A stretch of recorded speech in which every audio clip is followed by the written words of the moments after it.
अगर आप सभी क्लास 6 में हैं तो ये वीडियो आप सभी के लिए बेहद इंपॉर्टेंट होने वाला है। इस वीडियो में मैं आप सभी को अभ्यास 9 पूरा कंप्लीट करवाने जा रहा हूँ। अगर ये एक्सरसाइज आपको थोड़ी सी भी नहीं आती है तो प्लीज़ इसको बड़े ध्यान से देखिए। इसके अंदर हर चीज़ मैं समझाने वाला हूँ जिसकी मदद से आपको इस तरह के क्वेश्चन एग्जाम में आएंगे तो करने में बहुत मदद मिलेगी। तो चलिए पहला क्वेश्चन पढ़ते हैं और इसको सॉल्व करते हैं। तो पहला क्वेश्चन आपको दिया गया है, अपने आसपास की वस्तुओं के समांतर रेखाओं के युग्मों के 4 उदाहरण दीजिए। तो आपको क्या करना है, अपने आसपास की वस्तुओं को देखना है और उसमें से उदाहरण देना है समांतर रेखाओं के युग्मों का। तो समांतर रेखाओं का युग्म किस तरह से होता है, ध्यान से समझिए। तो दो, ये देखिए जैसे यहाँ पर दो लाइन बनी हुई है, ठीक, तो इसको क्या कहेंगे हम, समांतर लाइन का युग्म कहेंगे। क्यों कहेंगे, क्योंकि इनके बीच की जो दूरी है वो बिल्कुल बराबर है। ठीक है, जब दो रेखाओं के बीच की दूरी एकदम बराबर रहती है तो उसको क्या कहते हैं हम, समांतर रेखाओं का युग्म कहते हैं। ठीक है, तो चलिए अब कॉपी पर चलते हैं और हम यहाँ पर आपको 4 उदाहरण बता देते हैं। तो देखिए यहाँ पर मैंने 4 उदाहरण लिख लिए। अब इसको बड़े ध्यान से समझना है कैसे। ठीक है, तो जैसा कि मैंने पहला उदाहरण लिखा है किताब के किनारे, तो यहाँ पर मैं आपको समझा देता हूँ किताब लेकर के। ठीक है, तो ये जैसे आपकी एक बुक है। ठीक है, तो, तो इसके अंदर देखिए जो आपका ये साइड है, ठीक है, ये है, यहाँ से यहाँ तक दूरी ले लीजिए, ये भी बराबर है। और इस साइड से ऊपर से लेकर नीचे तक की आप पटरी से नापेंगे तो हर एक पन्ने की जो दूरी है वो बराबर है। ठीक है, तो ये क्या कहलाएगी, हमारी समांतर रेखाओं का युग्म कहलाएगा। तो दूसरा नंबर, जैसे कि ट्रेन की पटरी, और ट्रेन की पटरी आप देखे होंगे तो बिल्कुल इस समांतर दूरी पर रहती है। ठीक, समान दूरी पर रहती है। अगर आगे कहीं पर ज़्यादा रहे कहीं पर कम रहे तो ट्रेन पलट जाएगी। ठीक है, और तीसरा नंबर, खंबे पर लगे तार, तो खंबे पर जो लगे तार होते हैं वो भी बिल्कुल समांतर दूरी पर रहते हैं हर खंबे में, याद रखिएगा। ठीक है, यहाँ पर।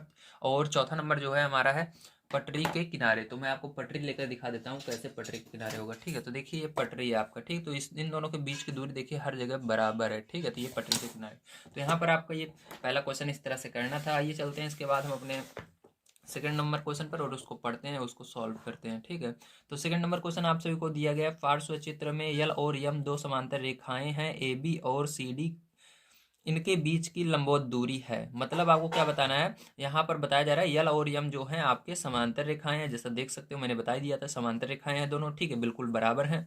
और दूसरा, ए बी और सी डी के बीच की लंबवत दूरी है। और यहाँ पर ये क्या है, इनके इन दोनों के बीच में ए बी और सी डी लंबवत दूरी है। मतलब ये लंबवत दूरी इतनी है। ठीक, कुछ भी है, इसका कुछ दिया नहीं गया है, मतलब ये इतना दिया गया, हाँ ये दूरी है इनके बीच की। अब यहाँ पर बताया गया ए बी बराबर 3 सेंटीमीटर। अगर ये बी बराबर क्या है, 3 सेंटीमीटर है, तो सी डी कितना सेंटीमीटर होगा। तो मैंने आपको भी बताया कि जब कोई भी, जैसे यहाँ पर, ठीक है, हम देखते हैं सेकंड नंबर क्वेश्चन। जब कोई भी दो रेखाएं, ठीक है, समांतर हों, जैसे ये समांतर है आपकी रेखाएं। ठीक है, तो यहाँ पर मैं रेखा खींच लेता हूँ।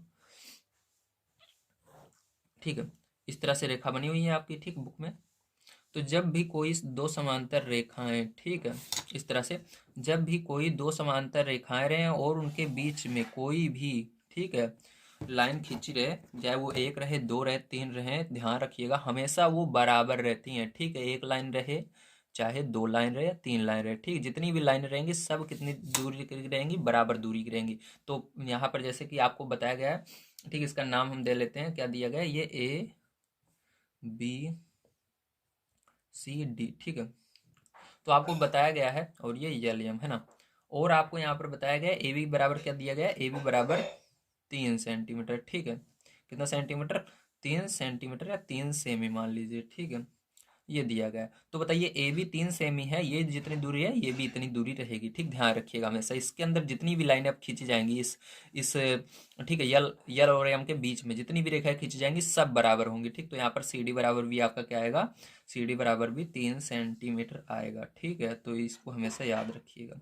तो ये क्या हो जाएगा, आंसर हो जाएगा। ठीक है, चलिए इसके बाद हम देखते हैं अपना लास्ट क्वेश्चन जो कि 3 नंबर का, उसको किस तरह से करना है। तीसरा नंबर क्वेश्चन दिया गया है, पार्श्व चित्र में आयत के कोणों के माप लिखे गए हैं। मतलब यहाँ पर अंदर जैसे देख सकते हैं, यहाँ पर क्या है, कोणों को माप करके लिखा गया है। ठीक, नाप कर लिखा गया है। अब पहला नंबर, क्या ए बी समांतर सी डी है, तो आपको बताना है ये ए बी और सी डी की दूरी बराबर है। इस ठीक है, ए बी और सी डी दोनों बराबर हैं, समांतर हैं, ये बताना है। ठीक है, अब देखो, यदि हाँ तो क्यों, यदि हाँ समांतर है तो क्यों है, इसका कारण भी बताना है। तो चलिए कॉपी पर चलते हैं और इसको समझते हैं।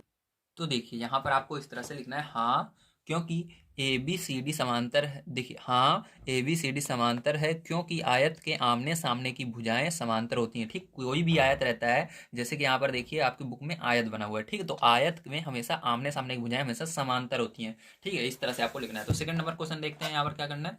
तो सेकंड नंबर क्वेश्चन दिया गया है, क्या एडी बीसी है, क्या एडी समांतर बीसी है, यदि हाँ तो क्यों। तो अब ये बताना है एडी बीसी, तो इसके अंदर भी सेम वही स्टेटमेंट रहेगा कि आयत के आमने सामने की भुजाएं, क्योंकि ये इसके आमने सामने है, ठीक, तो ये भी 7.2 सेंटीमीटर की ये भी होगी और ये वाली 5 सेंटीमीटर जो पहला वाला किया, ठीक है, तो यहाँ पर भी यही लिखेंगे। चलिए इसको लिख लेते हैं। तो देखिए आपको किस तरह से लिखना है इसके अंदर, हाँ ए डी समांतर बी सी है क्योंकि आयत के आमने सामने की भुजाएं समांतर होती हैं। ठीक, सेम स्टेटमेंट दोनों में रहेगा, बस यहाँ पर आपका ए बी समांतर सी डी था, यहाँ पर ए डी समांतर बी सी जो आपके क्वेश्चन में बोला गया था। ठीक है, तो यहाँ पर जो हमारा ये क्वेश्चन प्रश्नावली आपकी जो है, ठीक है, प्रश्नावली आपकी 9A पूरी समाप्त होती है। उम्मीद है आप सभी को सारी चीज़ें समझ में आई होंगी। अगर कोई चीज़ इसके अंदर समझ में ना आई हो तो प्लीज़ कमेंट कीजिएगा। अगर आप सभी पूरी प्लेलिस्ट चाहते हैं क्लास 6 की, तो ये जो प्लेलिस्ट दिख रही है इस पर क्लिक करके आप हमने जितना भी आज तक वीडियो बनाया है सारे वीडियोस देख सकते हैं क्लास 6 के। इसके अलावा इसके आगे की एक्सरसाइज 9B देखने के लिए ये जो वीडियो दिख रहा है इस पर क्लिक कीजिए, आप 9B एक्सरसाइज पर पहुंच जाएंगे और वहां पर आसानी से 9B एक्सरसाइज पढ़ सकते हैं। तो मिलते हैं अगली वीडियो में। वीडियो कैसा लगा जरूर कमेंट करके बताइएगा। चैनल पर पहली बार आए और लाइक और सब्सक्राइब चैनल को कर लीजिएगा, क्योंकि मैं यहाँ पर डेली आपको इसी से संबंधित वीडियोस प्रोवाइड करता रहता हूँ। डेली 6 बजे आपको क्लास 6 के वीडियोस मिल जाते हैं। तो मिलते हैं अगली वीडियो में। वीडियो देखने के लिए धन्यवाद। आप सभी का दिन शुभ हो।